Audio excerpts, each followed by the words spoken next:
سيدنا محمد وعلى آله وأصحابه أجمعين. رب اشرح لي صدري ويسر لي أمري واحلل عقدة من لساني يفقهوا قولي. أما بعد. Bapak-bapak hadirin ya ma'asyiral subuh rahimakumullah. Alhamdulillah, sampai dengan saat ini Allah Subhanahu wa taala masih berkenan memberikan kita kesempatan untuk beribadah kepada Allah, diberikan umur panjang, diberikan kesehatan yang Allah anugerahkan kepada kita hari ini double, ya kesehatan lahiriah, ya kesehatan batiniyah.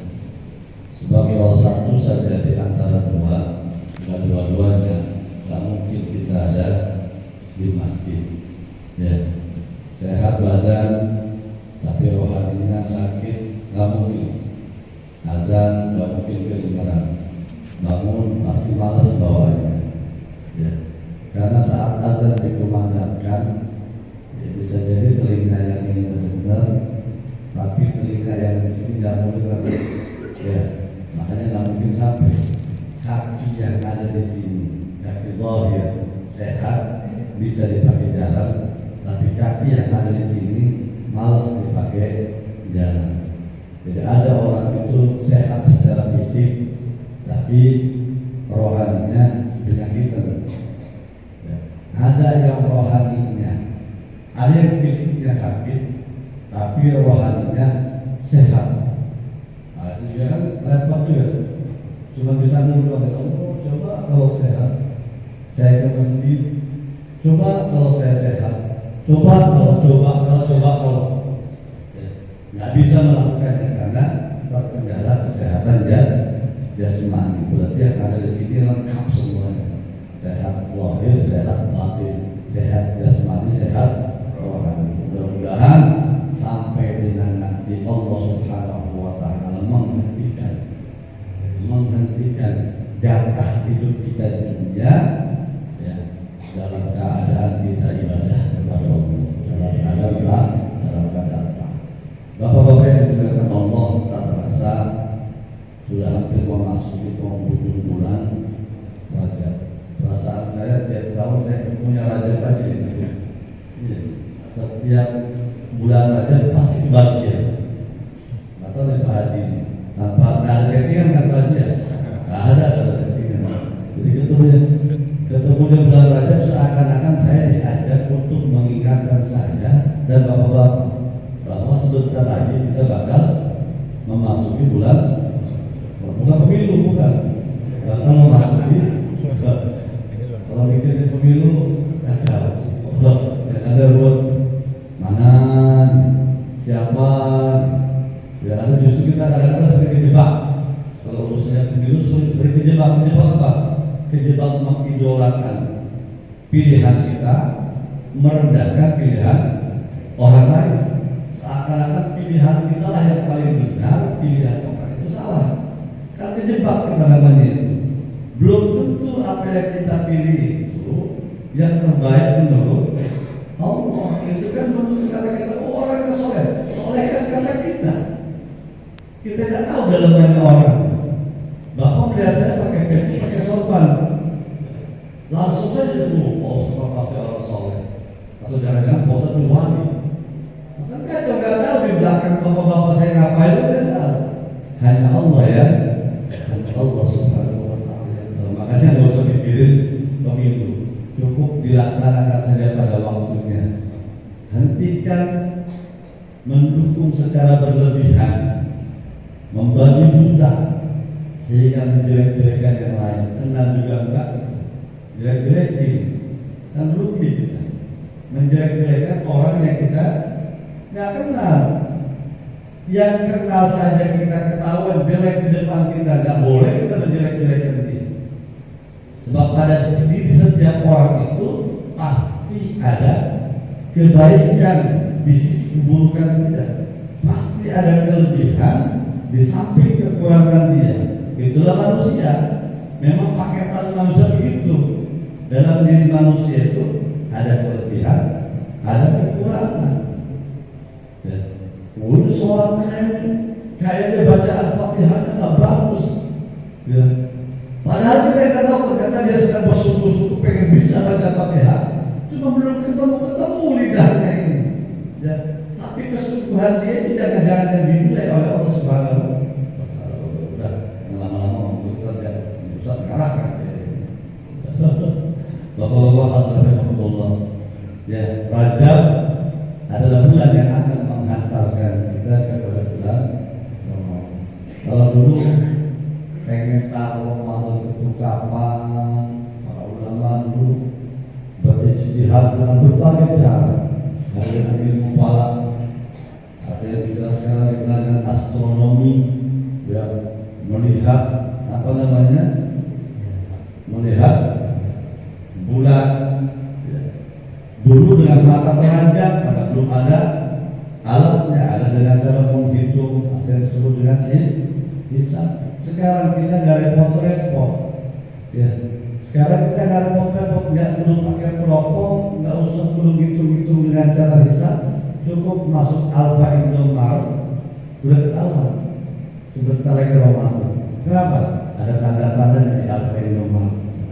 Ya, di mana si Ramadan sudah numpuk, ya, orang sudah banyak, berarti sudah dekat puasa. Coba aja sekarang masuk supermarket alfa indomar, pasti. Ya. Ditambah nanti kalau ada biskuit keunggulan, berarti lebaran sebentar lagi. Ini alfa indomar itu mendudukin Departemen Agama kan. Departemen Agama belum mengumumkan fatwa, Alfa sudah kasih tahu sebentar lagi Ramadan. Hawa-hawa Ramadan sudah mulai terasa. Ya Allah, dari tahun ke tahun kita selalu diberikan kesempatan oleh Allah. Kan ini kan Ramadan itu bulan idolanya umat Nabi Muhammad, bulan andalan umat Nabi Muhammad. Ya. Sepanjang yang Allah berikan kepada kita umur selama 50 tahun, 60 tahun, 70 tahun, bandingkan antara kebaikan kita dengan kesalahan kita, amal soleh kita dengan dosa kita, yakin lebih banyak keburukan kita dibanding kebaikan kita. Harapan kita besok kita mati, di hari kiamat nanti kita mendapat surga dari Allah Subhanahu wa Ta'ala. Sementara untuk menukar surga, membeli surga itu dengan amal kita saja jauh dari cukup, jauh dari cukup. Ada mungkin yang sholatnya rajin, tetapi ditimbang-timbang antara keikhlasan dengan ketidakikhlasan, jangan-jangan lebih berat ketidakikhlasannya. Kamu mungkin bisa masuk surga. Maka dengan kasih sayang Allah Subhanahu wa Ta'ala, Allah titipkan kepada umat Nabi Muhammad Ramadan dengan tahapan-tahapan Rajab, Sya'ban. Di Rajab Allah sediakan peluang, kesempatan untuk mengumpulkan pahala sebanyak mungkin. Apakah dengan cara berpuasa, apa dengan cara sedekah, atau dengan cara amal-amal saleh yang lainnya. Dipersilakan kalau ketemu lagi nanti dengan bulan Sya'ban. Di bulan Sya'ban nanti ada nisfu Sya'ban namanya. Saat datang bulan Ramadan, kata Allah di umat Nabi Muhammad, jatah umum yang diberikan kepada kalian terbatas antara 60 sampai dengan 70. Dibanding dengan umat-umat terdahulu sampai 900 tahun sampai 1000 tahun. Kan enak. Orang-orang dulu maksiat 500 tahun juga masih ada kesempatan buat tobat 400 tahun lagi. Kenyang maksiatnya orang-orang dulu. Kita sekarang mau maksiat mikir-mikir. Dikasih jatah cuma 60. Tadi ada banyak cerita saudara saya, keponakan saya baru 40 tahun sudah meninggal. Berarti kesempatan kita untuk berbuat dosa itu, untuk bertobat dari dosa itu sangat sedikit. Maka Allah kasih jatah buat Ramadan. Satu malam saja ibadah di bulan itu mendapatkan pahala sama dengan atau lebih baik dari 1000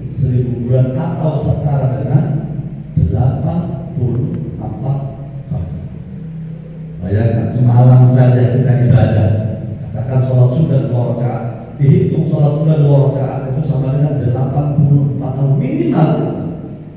Lagi kita hitung 1000 bulannya saja. Padahal lafaz ayatnya khairun min alfi syahr, lebih baik daripada 1000 bulan. Bisa 2.000, bisa 3.000, bisa 10.000. Bapak-bapak hadirin yang dimuliakan oleh Allah Subhanahu wa taala. Ketika kita berada di masjid, di majlis, kalau di sini nggak ada majlis ta'lim kan? Kalau di Tangerang saya belum dengar ada majlis ta'lim. Pengajiannya di masjid. Kalau di kampung-kampung kan ada majlis ta'lim, ada masjid. Jadi kan ibu-ibu ngaji ya di masjid juga, bapak-bapak di masjid juga. Yang masjid, yang majlis. Setiap kali kita ada di masjid, di majlis mendengarkan tausiah, apa yang kita rasakan? Iman kita meningkat atau menurun? Ketika kita sedang berada di masjid ini dengerin tausiah nih, lagi disampaikan tentang surga dan neraka, pahala, itu iman kita naik apa turun? Naik. Kesemangatan kita untuk beribadah pun muncul, semangat.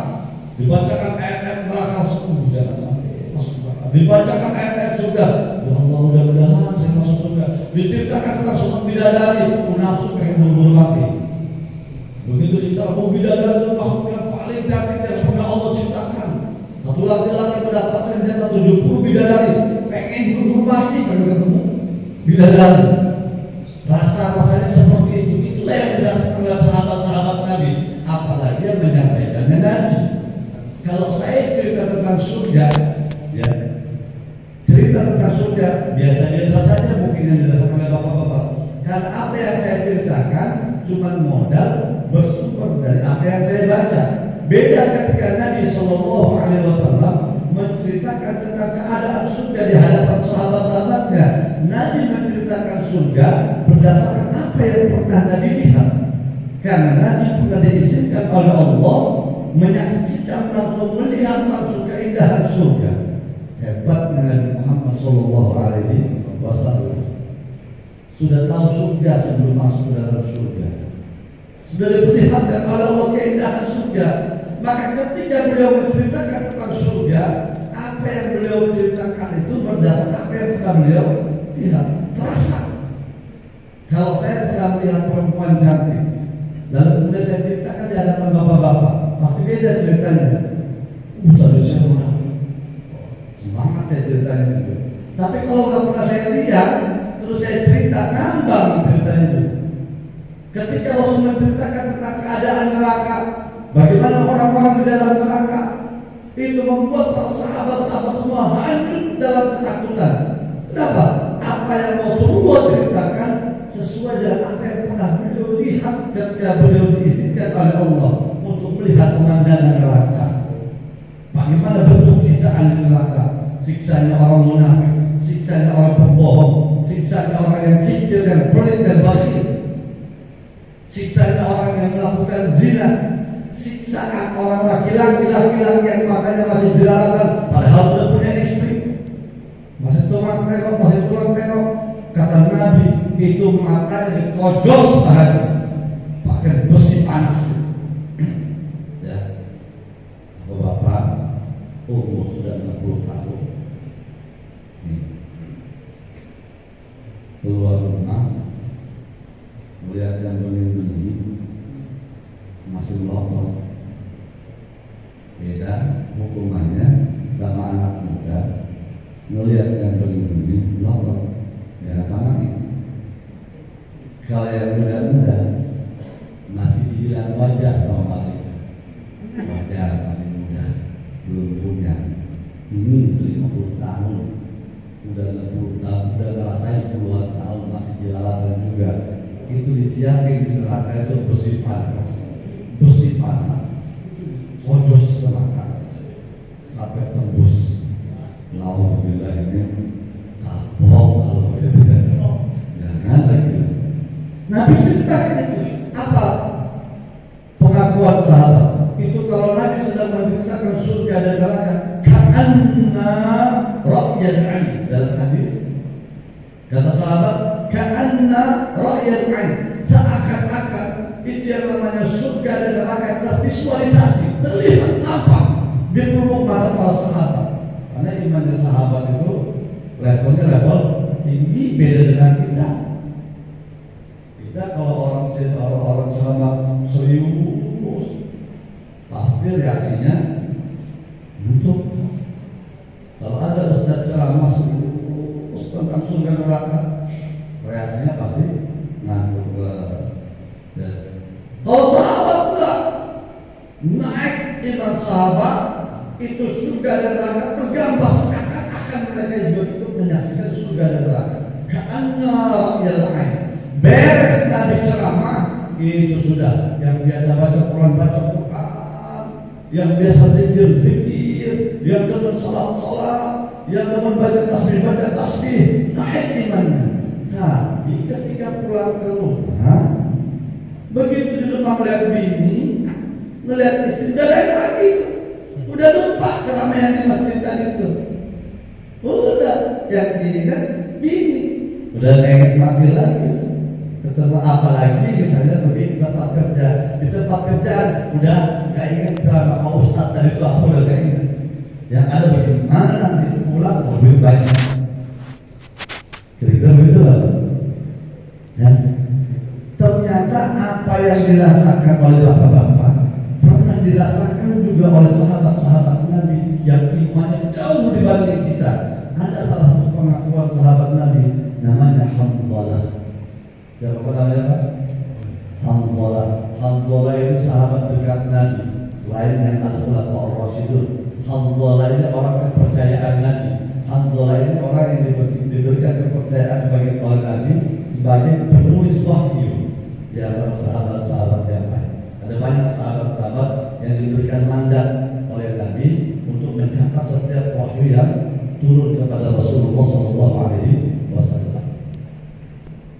Hanzalah mengeluh dengan kondisi imannya. Kok kalau di masjid masih khusyuk, tenang, ingin mati, nggak nafsu dunia, nggak nafsu kalau di masjid. Tapi begitu pulang ke rumah, boleh bilang muncul lagi hasrat dunia itu ya. Kalau di rumah, apalagi melihat jam 6:30, udah seberapa kerja, ya, terlambat jauh posting suara. Oh Allah udah kemana kau tahu? Dan ada bos. Ya. Jangan sampai kita lebih takut ketinggalan terlambat masuk kerja, ya, dibanding ketinggalan rakaat salat. Gitu. Kalau terlambat masuk kerja, diomelin sama bos, bisa dipecat kita. Dipecat bingung kita dari kerja.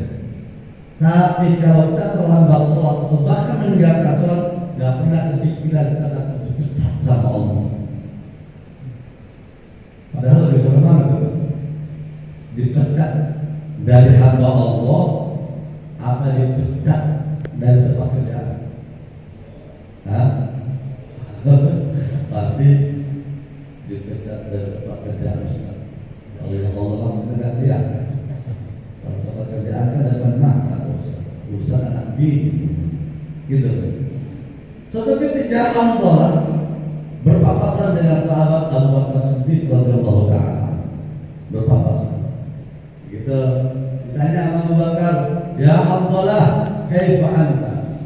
Ya Hanzalah, apa kabarmu hari ini? Bagaimana keadaan kamu Hanzalah? Nih, adabnya sahabat begini. Abu Bakar ini sahabat tertua, Hanzalah yang mudaan. Yang nanya siapa duluan? Abu Bakar dulu, yang tua. Nanya, nyapa duluan ke yang muda. Kita nggak ada-ada, gaya-gayaan. Ya, RT, RW nggak mau nyapa duluan. Maunya warga yang nyapa. Abu Bakar nggak ngatoin. Abu Bakar sebagai Amirul Mukminin, sebagai khalifah, nyapa duluan ke rakyatnya. Wah, itu begitu tuh. RT duluan yang nyapa warganya. Bapak bagaimana Pak?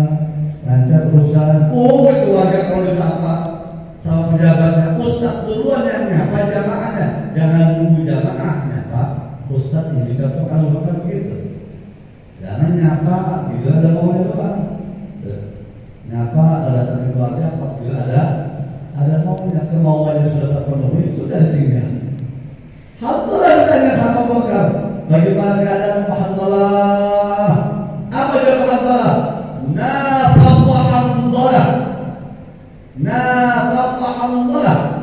Hanzalah ini orang munafik. Abu Bakar kaget. Abu Bakar, subhanallah, apa-apaan dia ngomong, kok bilang itu orang munafik? Tapi bilang munafiknya ke diri sendiri, ada masalah yang pasti. Kalau kita bilang munafik ke orang lain, kalau kita membodoh-bodohi diri sendiri, nggak ada masalah. Namanya tawadhu. Saya maaf, saya mau orang bodoh, saya nggak bisa apa-apa. Ada yang tersinggung, bagus-bagus saja.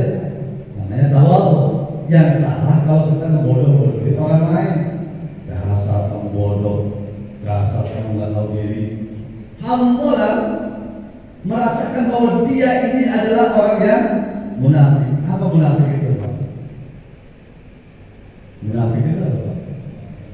Ya, sifatnya dinamakan nifaq, pelakunya disebut munafik. Apa itu munafik?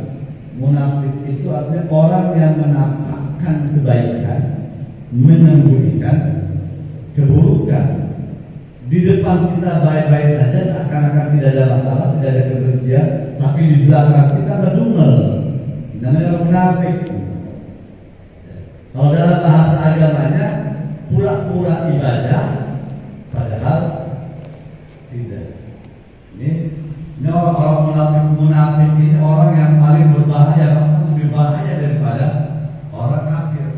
Kalau orang kafir terang-terangan, dia nggak sholat, nggak puasa, nggak ke masjid, terang-terangan. Ada nggak sholat, ada, oh kafir. Nah di mobil kita, yang bahaya kalau munafik di masjid dia ada, Quran dia baca, tapi hatinya tidak senyawa dengan apa yang dia lakukan. Orang munafik juga lah yang membunuh para sahabat-sahabat Nabi. Umar bin Khattab yang membunuh siapa? Orang munafik. Utsman bin Affan yang membunuh siapa? Munafik. Jadi orang yang ada di barisan kaum muslimin, padahal hatinya keluar dari barisan kaum muslimin. Yang paling ditakuti oleh sahabat ini ketika mereka mengidap penyakit nifaq atau orang munafik. Paling takut. Bagaimana munafiknya? Kenapa saya kok di masjid ibadah itu khusyuk, tenang, tapi ketika keluar dari masjid udah yang ada pengen enak-enakan aja, pengen bercanda dengan istri, dengan anak-anak, ngomong cari duit. Aduh, saya ini munafik. Abu Bakar, kata Abu Bakar, Allah, selalu itu sama dong. Apa yang kamu rasakan juga itu yang saya rasakan. Iman saya itu naik hanya ketika berada di masjid dengan Rasulullah SAW. Tapi ketika di pasar turun itu iman. Gak ingat lagi namanya mati. Waduh, sama berarti perasaan kamu dengan perasaan saya sama. Bahaya kalau begitu. Wah, udah, kalau itu jangan tunggu nanti kita dari Rasulullah. Sebab kita takut kita tergolong orang-orang munafik. Datang ke Rasulullah kan. Ya Rasulullah, hai Rasulullah, kata Hanzalah, nafaqa Hanzalah. Hanzalah ini orang munafik, dia betul. Rasulullah kata apa-apaan Hanzalah, ngomong apa kamu munafik? Nggak mungkin orang munafik dipercaya oleh Rasulullah untuk menulis wahyu. Nggak mungkin orang munafik diangkat sebagai orang kepercayaannya Rasulullah. Ada apa dengan kamu Hanzalah? Tiba-tiba kamu bilang orang munafik. Ya Rasul, saya kan lagi di masjid dengerin ceramah, khusyuk, tenang, ingin mati, pengen ibadah saja. Tapi kalau sudah di rumah, asatul azwaj wal aulad, saya bersenang-senang dengan istri, dengan anak-anak, bercanda di rumah, gak ingat lagi mati, gak ingat lagi.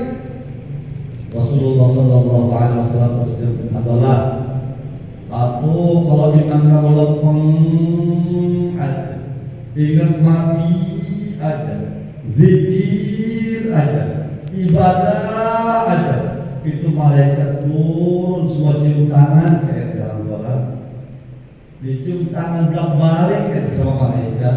Artinya apa? Kesain malaikat sampai sama ente. Jelas gak Pak? Itu malaikat wilayahnya yang ibadah saja, fokusnya sujud saja sampai hari kiamat, tasbih saja sampai hari kiamat. Malaikat nggak dibekali nafsu oleh Allah. Kamu, saya, dan yang lainnya manusia biasa dibekali nafsu oleh Allah. Maka apa kata Nabi? Lihat jelas, dan pikiran Nabi mau marah-marah Alhamdulillah. Tahu-tahu Nabi sendiri apa kata Nabi? Ya Alhamdulillah, sa'atan wa sa'atan. Apa Pak? Sa'atan wa sa'atan. Ada saatnya kita fokus ibadah kepada Allah.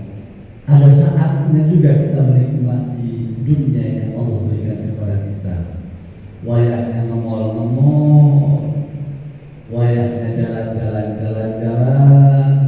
waktunya ketawa. Jangan nonton lawak nangis, ingat mati. Ini namanya salah menempatkan diri. Kata bisa akan masalah. Lagi di rumah ada istri, kamu bersenang-senang lah dengan istri, jangan ingat mati. Depan istri ingat mati repot. Kapan punya anaknya? Nggak ada keinginan. Jangan kata lagi, ada saatnya kamu menikmati dunia. Sebab kamu saat ini sedang berada di dunia. Kamu manusia ini terdiri dari dua unsur, jasmani dan rohani. Jangan rohaninya saja kamu nutrisikan, sementara jasmani kamu abaikan. Jangan rohaninya saja yang kamu perhatikan, sementara jasmani kamu abaikan. Jangan kata Allah, semuanya harus dapat jatah. Maka pernah Bapak satu ketika dalam sebuah riwayat, ja'a salasatu rahmin ila buyuti azwajin Nabi sallallahu alaihi wasallam yasaluna an ibadatin Nabi sallallahu alaihi wasallam, falamma akhbiru ka'annahum taqaluha faqalu wa inna nahnu min an-nabi sallallahu alaihi wasallam qad ghafara lahu ma taqaddama min dhanbihi wa ma ta'akhkhar. Suatu ketika ada 3 orang laki-laki datang menemui istri-istrinya Nabi sallallahu alaihi wasallam. Untuk apa? Menanyakan bagaimana ibadahnya dan nanti bagaimana Nabi sholat, bagaimana Nabi zikir, bagaimana Nabi puasa. Dijawab oleh istri, karena yang paling tahu ibadahnya suami itu siapa? Istri. Ya, yang paling tahu persis keadaan suami itu istri. Wajib.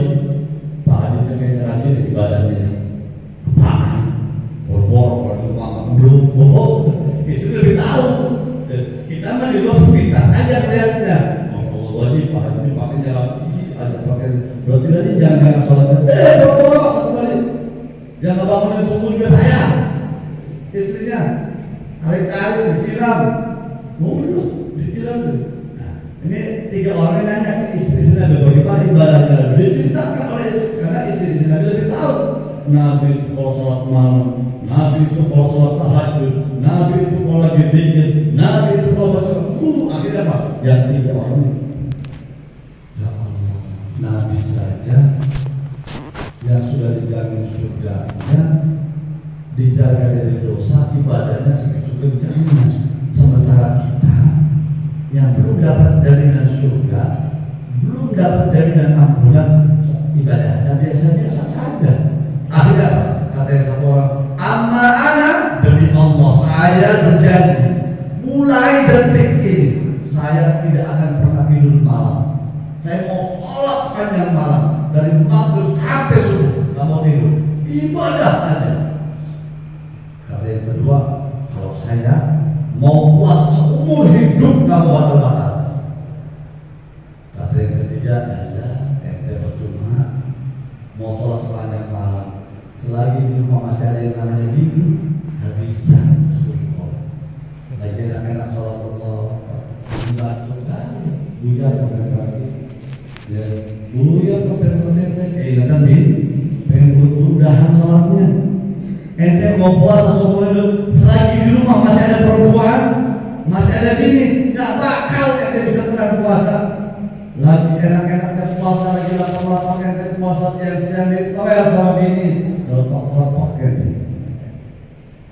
Makanya kata yang ketiga, amma ana fa'a'tazimu nisa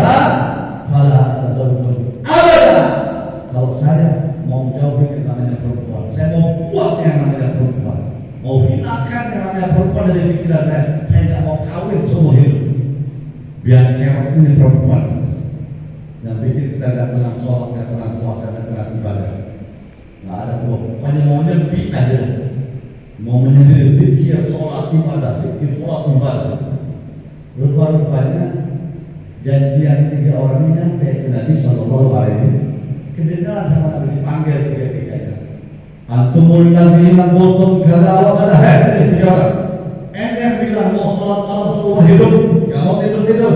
Iya ya Rasul. Ente mau puasa seumur hidup, nggak mau makan. Iya ya Rasul. Ente nggak mau kawin seumur hidup. Iya ya Rasul. Wallahi, demi Allah, saya ini adalah manusia yang paling takwa. Nggak ada yang lebih dari saya. Betul ya? Saya ini kata Nabi, manusia yang paling bertakwa di sisi Allah, yang paling takut kepada Allah. Saya sholat malam, tapi saatnya ngantuk saya tidur kata Nabi. Nggak sholat sepanjang malam, enggak kata Nabi. Waktunya tidur. Kenapa? Ini mata punya hak juga untuk diistirahatkan. Berarti apa? Jasmani. Jangan rohani saja kamu pedulikan, jasmani itu juga perhatikan. Jaga kesehatan mata. Jangan biarkan dia nahan ngantuk, ya, dipaksa oleh kamu, akhirnya sakit. Yang kedua, kamu mau puasa seumur hidup, iya ya Rasul. Lambung, perutmu punya hak untuk diisi. Waktunya puasa, waktunya makan. Kamu gak mau kawin? Iya ya Rasul. Kamu ini manusia biasa diberikan syahwat oleh Allah, kecenderungan kepada lawan jenis. Jangan kamu abaikan. Siapa orang yang tidak suka dengan sunnahku, maka dia tidak termasuk golonganku, kata Nabi Sallallahu Alaihi Wasallam. Biasa-biasa saja kata Nabi. Waktunya ibadah kamu ibadah, ya. Waktunya bersenang-senang. Ada saatnya kamu nangis, ada saatnya kamu tertawa, ada saatnya kamu sibuk dengan urusan dunia, ada saatnya kamu fokus dengan urusan akhirat. Yang salah itu kata Nabi, kalau kamu hanya tenggelam dalam urusan dunia sampai-sampai melupakan akhirat. Ini yang celaka kata Nabi. Yang ideal itu fid dunya hasanah wa fil akhirati hasanah. Dunia subur makmur, akhirat bahagia. Kaya kamu di dunia supaya kamu gampang sedekah. Kaya kamu supaya kamu bisa naik haji. Kaya kamu supaya gagah kamu ketika ke masjid pakaian kamu. Kaya kamu supaya kamu bisa berbagi dengan fakir miskin. Rasulullah nggak ngajarkan kita untuk miskin. Tadi bilang Rasul miskin, siapa bilang? Rasul itu orang yang paling kaya. Hanya saja kekayaan Rasulullah itu tidak memperdaya Rasulullah Sallallahu Alaihi Wasallam. Bapak-bapak hadirin dimuliakan oleh Allah Subhanahu Wa Taala. Jadi bapak-bapak sekarang boleh ngomong dengan mati, tapi partnernya di rumah jangan lagi. Kesian dirinya di rumah. Jangan dulu tadi kenapa ayah pulang dari bukannya pakai begitu. Mati bahaya. Udah lupa dulu yang di masjid. Nikmat yang ada di depan mata. Yang salah kalau yang bagus, sholat dilewat, pengajian dilewat, baca Quran nggak pernah, zikirnya ayo aja siang malam itu terbalik dan itu urusan dunianya. Begini yang celaka. Waktunya subuh sholat subuh berjamaah, jam 1 juga kan kerja cari makan. Waktunya adzan ditinggalkan pergi menunaikan ibadah dulu. Selesai itu begitu baru pindah namanya. Bapak-bapak hadirin yang dimuliakan oleh Allah Subhanahu Wa Taala. Jadi masya Allah, kisah yang saya sampaikan tadi riwayat Hanzalah, ya, riwayatnya Hanzalah inilah yang bisa membuat hidup kita itu menjadi ideal, nyaman, ya, nyaman. Ternyata Islam itu tidak seperti yang dibayangkan oleh sebagian orang. Ya, Islam. Ada sekarang ustaz-ustaz, kiai-kiai, santri berpolitik, atau kiai itu berpolitik. Loh, kalau kiai berpolitik, nanti dipolitikin. Yang tidak boleh itu melakukan politik berlebihan dengan cara-cara yang tidak diridhoi. Silakan kiai mau siapa berpolitik untuk apa? Untuk memajukan, untuk menentukan kemaslahatan umat. Bapak-bapak menunjukkan kepada Allah. Ada sekelompok orang yang anti politik. Saya malah menyoblos golput. Kenapa? Calon presidennya nggak ada yang benar. Terus yang benar siapa? Dulu yang benar gitu. Tiga dan ada yang benar. Wah, kacau orang gitu. Bapak-bapak yang menunjukkan kepada Allah Subhanahu Wa Taala. Mudah-mudahan apa yang saya sampaikan pada kesempatan pagi ini, saya terlambat pagi. Saya bangun kesiangan, dari jam 1:30 baru bangun, ngebenerin air, ya, karena sanyonya mati, waduh anak-anak besok pagi nggak memang ngebenerin air sampai jam 2, nggak bener-bener, karena memang baru soal servis, gak ada bakat, otak-atik, otak-atik, keluar-keluar juga kan. Jadi saya cuma tinggal pesan ke ustaz-ustazah, kalau nanti bangun jam 3:30, mandinya di masjid dulu deh. Karena itu bukan pesantren nggak jauh dari masjid, jadi bisa numpang mandi di masjid. Ketinggalkan pesan. Dan saya berangkat dari jam 2:30 lewat. Saya bilang sebelum dan ternyata pas sampai sini, alhamdulillah jam 4 kurang. Ya kalau kemarin seharian ada kegiatan di luar, pulang jam maghrib pada undangan lagi, ya sampai jam 10 baru bisa istirahat, dan bangun-bangun jam 1, setengah 2, ya langsung siap-siap untuk ke sini. Dan juga nggak bisa lama-lama karena harus ada acara pernikahan juga. Memang takdir saya untuk ngoceh. Dalam sehari bisa model cakrat. Mudah-mudahan diberikan kesehatan dan manfaat. Bapak-bapak rahimakumullah, di bulan Rajab yang penuh dengan berkah dan Sya'ban nanti yang akan kita jumpai dan diberikan umur panjang. Allahumma barik lana fi Rajab wa Sya'ban wa balighna Ramadan. Ya Allah, berkahi kami di bulan Rajab, berkahi kami di bulan Sya'ban, dan pertemukan kami kembali dengan bulan Ramadan, sampaikan kami dengan bulan Ramadan, dan ketemu lagi dengan Ramadan. Nggak usah khawatir dari proses umur saya bertujuh puluh menurut dokter Pak, ya, kata dokter Bapak udah siap-siap aja Pak. Ini jalan Bapak begini, paru-paru Bapak begini, ginjal Bapak begini, kayaknya Pak paling bisa bertahan. Nah, salah aja Pak, itu kan dokter ya. Saya punya uang itu ginjalnya nggak ada satu, ginjalnya satu ada. Kata dokter tadi paling kuat bertahan, paling kuat selama-lamanya 1 tahun. 1 tahun. Untungnya apa yang disampaikan dokter itu tidak masuk. Hati ditolak, dan dengar dari tulis. Cuma anaknya dengar, yang mikirin justru anaknya. Ya Allah, abah tinggal setahun doang lagi, dia paling lama, kata dokter. Karena dengan begitu kata dokter, akhirnya anaknya betul-betul ke orang tuanya perhatian, jadi buah-buahan. Ada untungnya juga tuh. Ya. Anak kalau kayak gitu kan, kadang-kadang orang tua apa? Kalau di rumah tangga anak, ya. Orang tua udah semua orang tua juga. Kadang-kadang lebih takut dengan istri daripada sayang sama orang tua, mau ngasih. Jadi kita bikin orang dan gitu ya. Saya kadang begitu, kalau begitu dia namanya anak itu. Bukan curhatan saya, bukan itu. Karena dengar bapaknya ini cuma tinggal setahun, akhirnya jor-joran. Bapaknya nyelentuk pengen apa langsung dikabulkan. Pengen umroh, bapaknya pengen umroh. Iya, kalau umroh itu nggak pakai kartu mikir. Malah kayak cari duit berangkat dulu. Apa mau umroh ya berangkat, ayo bikin paspor. Kata beliau sekian. Kalian duduk sama dia doang. Anak-anak yang lain gak dengar. Makanya anak-anak lain cuek aja.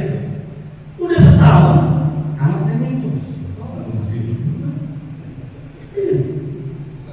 Malahan sampai berapa? 15 tahun. 15 tahun. Padahal ginjalnya gak ada satu. 15 tahun masih bertahan hidup. Meninggal di usia 83 tahun.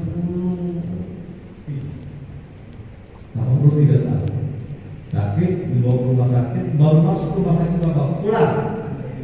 Nggak mau di sini, mau meninggal di rumah. Ngantuk, nggak mau di sini. Kalau gitu udah parah, akhirnya bawa pulang. Meninggalnya di rumah usia sekian. Betul, kita nggak tahu ya, yang sehat sekarang. Ada apa? Kemudian telepon besok innalillahi wa inna ilaihi raji'un. Yang sudah keluar masuk rumah sakit masih ada. Rasa kemarin sudah diimpus dari segala macam, pokoknya serem banget. Semua baca Al-Fatihah segala macam. Balik lagi masukkan di rumah sakit, balik lagi begitu. Tetap lagi di dalam. Demikian Bapak Ibu yang Allah doakan saya dan para santri mudah-mudahan diberikan kesabaran, diberikan kekuatan zahir, diberikan kekuatan batin. Ya, menjelang. Insya Allah doakan di Ramadan ini kita wisuda akbar dari antara santri kami yang sudah menyelesaikan setengah Al-Quran.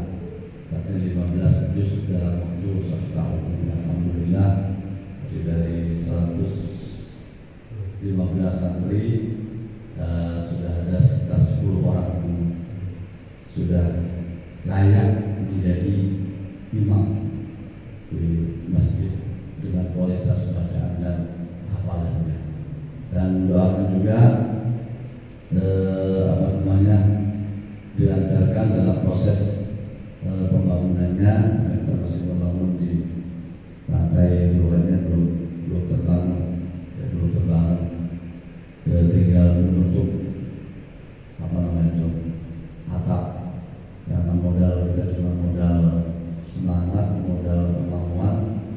Ya, saya lagi digoda-goda, ini musim-musim godaan buat ustaz-ustaz. Ada caleg di sini Pak? Ada caleg di sini? Ada calon dewan di sini? Mana orangnya Pak? Hah? Ini? Oh, ini. Kalau di kampung saya kalau ada caleg pasti ditolong. Dia pasti ditolong. Sebelum datang biarkan dulu apa ya Pak? Jangan nanti datang ke masjid, datang ke masalim, datang ke pesantren. No, genteng nggak ada. Lalu kudu pasang. Karena adanya polis bukan di Kresek, makanya nggak saya datang, cuma saya tolong lewat mic aja. Saya tolong lewat mic, nggak pernah kan kalau bukan sekarang. Ya, mudah-mudahan dengan berkahnya silaturahim kita, pertemuan kita pada pagi hari ini, Allah turunkan rahmat dan ampun untuk kita semua, dimudahkan jalan kita, dimudahkan segala urusan-urusan kita. Ala hadhihi niyyah wa li kulli niyyatin shalihah wa ila hadratin nabi. Al-Fatihah. A'udzu billahi minasyaitonir rajim. Bismillahirrahmanirrahim. Alhamdulillahirabbil alamin arrahmanir rahim maliki yaumiddin. Iyyaka na'budu wa iyyaka nasta'in. Ihdinas siratal mustaqim. Shiratal ladzina an'amta 'alaihim ghairil maghdubi 'alaihim waladdallin.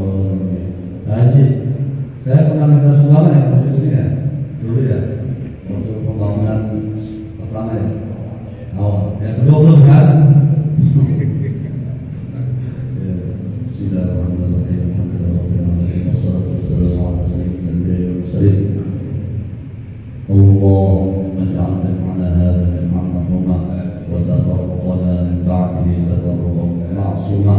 اللهم يسر لنا امورنا مع راحه القلوب وابدالنا السلام والعافيه في ديننا ودنيانا، وكن لنا صاحبا في سفر وخليفه في اهلنا، واخلص عنا الوجوه بعدين وانصر على المكاتب ولا يستطيع جلب الينا.